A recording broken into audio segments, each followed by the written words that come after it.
Where can you find a Christmas show that's not a Christmas show? Or a centuries-old Italian folk tale mixed up with modern kids playing video games? Look no further than Treehouse Youth Theatre's latest production, For the Love of Three Oranges.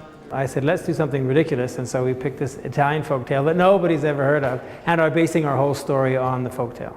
The play tells the story of Princess Ravioli Jones. So there is an evil witch named Fata Morgana, and she has enchanted the kingdom of Albertistan with an obsession for the love of oranges.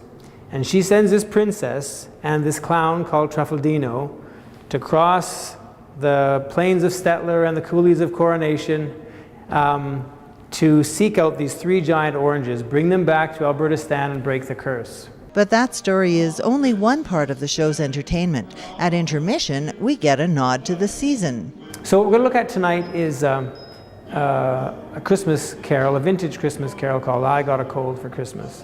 And the mime troupe is going to perform it just before Act 2 or Act 3. We haven't decided yet.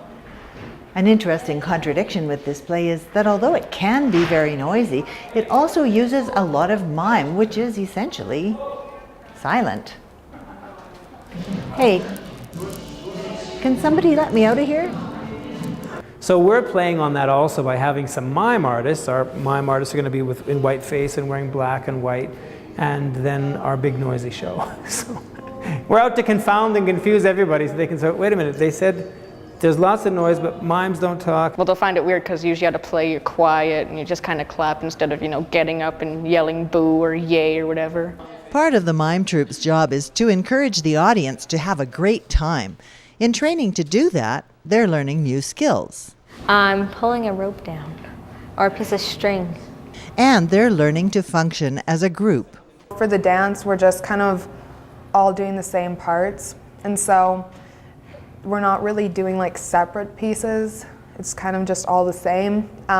However, I have a part where I play Johnny, and that's pretty exciting. The whole show promises a lot of excitement for the audience. Put on your ridiculous hat and get ready to just enjoy the ride, because it's meant to be completely ridiculous. And although it's not really a Christmas show, Santa Claus will be there. Patricia Smith, Shaw TV, Red Deer.